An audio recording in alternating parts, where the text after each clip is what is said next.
my biggest purchase ever was Bitcoin in 2011. I've bought a bunch of these tokens that have massively depreciated in value. I think lots of investors have.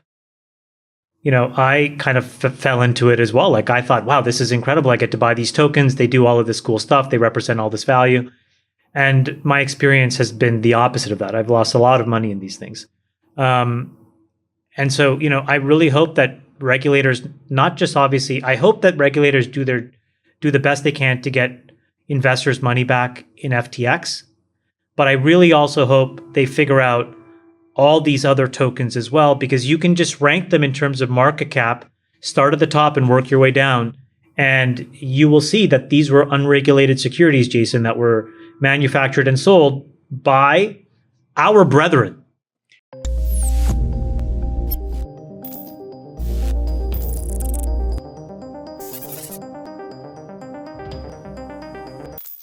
The collapse of crypto exchange FTX derailed an emerging positive situation in cryptocurrency markets after the significant deleveraging of May and June left few, if any, large marginal sellers in the digital asset space. The new turbulence in the cryptocurrency market and the lack of large buyers has left the sector vulnerable, potentially extending what was already a long crypto winter.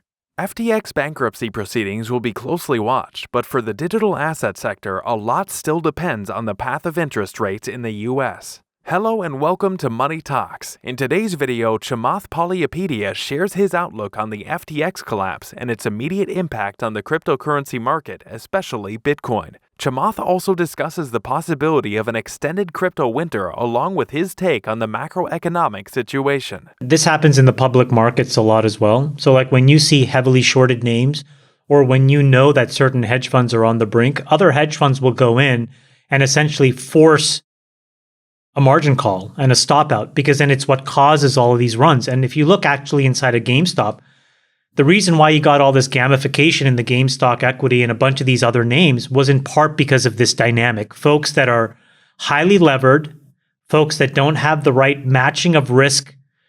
And what happens is they're solvent but illiquid. And then if you run the instrument into the ground, they both become insolvent and illiquid all at the same time, and the whole thing explodes. So, Brian, the question is, now that we know what happened, which is all of these crazy inter-party related transactions and, all of this stuff seems very illegal. There was a bankruptcy filing today, and up until today, it seemed like this issue was really about FTX International and Alameda, and it didn't touch FTX US, which for a long time tried to position itself as, well run and regulated as Coinbase. They tried to say that. But now, if you look inside the Wall Street Journal, all the articles say that this is actually FTX Group, so the whole thing seems to be imperiled. Can you just help us explain that? Because now that's a lot of US people that were following the rules, thinking that this thing was matched one-to-one, that may be also affected. There was an article that appeared that said that the head of compliance at FTX was also the head of compliance at a poker site called Ultimate Bet, which in the 2010s did this exact thing, apparently. Some version of this where they went in and they looked at hole cards of poker players, and then a few employees inside the business would basically play against these folks, knowing what the hole cards were, ran this cheat, stole millions of dollars. Somehow that person found a way to be head of compliance at FTX. Yeah. 10 years later. Which is incredible. But back to this question. So now what happens now is you have the international business and the US business and Alameda Research all rolled up into this one frozen entity, right? With now regulators having to... So do you know what happens in a process like this? Like, is it that the DOJ and the SEC get priority, or is there some international monetary... Like, who unwinds all of this? How do people get their money back, if at all? There's a couple of things I think that are worth looking at now that we have all the exit polling and the results. The Democrat strategy of helping to promote these extremist MAGA candidates in the primaries turned out to be a huge winning strategy, because every single one that they helped put up against a Democrat, the Democrats won. But number two, so what that shows is the extreme right cannot field a winning candidate. But on the other side, all of these extreme left-leaning Democrats also did not do very well either. And so you're back to, David, what you said, which is we have been saying for a while, the winning strategy is that messy middle. It's the moderate person that kind of like tacks to the center.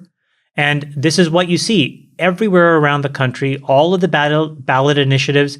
Every time you had an extremist ballot initiative, whether it was a complete ban on abortion in a red state or whether it was a tax the rich policy in a blue state, they failed. And so I think the message that you have to take away is the extreme left doesn't work. The extreme right doesn't work. People need to really understand and look at the data on the ground. If you want to win in 24, you got to be in the middle and you got to clean 100%. Up all of this extremist rhetoric. And I did a Zoom with him. And after the Zoom, I'm like, this doesn't make much sense, but I'll have my team do some work. We did some work and we sent him a 2-page deck.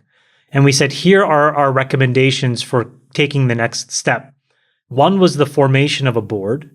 The second was the creation of dual class stock. The third was some reps and warranties around affiliated transactions and related party transactions. And the person that worked there called us back and literally, I'm not kidding you, said, go fuck yourself. Was quote unquote the response to us. We're like, okay. So that was the easy decision, but message received. Message received, but I still thought, okay, I'll just put that in the bucket of these guys are unbelievably arrogant and smug. But Brian, I thought what you thought, which is maybe it's because they've created some money-making machine in the Bahamas, and so they have that level of confidence.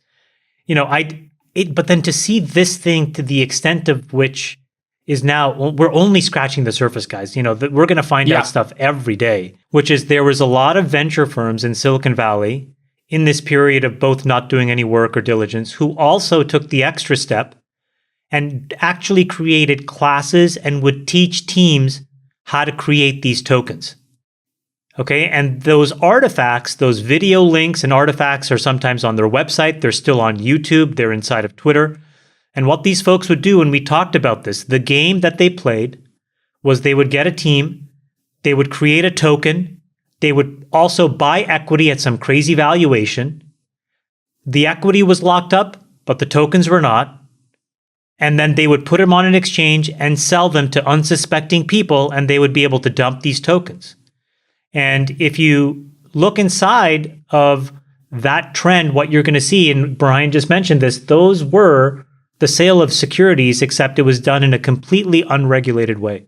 So if the SEC is really, and the DOJ is really going to take this FTT token issue seriously and what happened to FTX, they're going to start to look at a bunch of other tokens and token sales, and you're going to end up looking at some very well-known venture firms inside of Silicon Valley. So, do you agree with Chamath's take on FTX collapse and crypto winter? Tell us in the comments. Also, don't forget to like and subscribe. See you soon with the next video. Thank you so much for watching.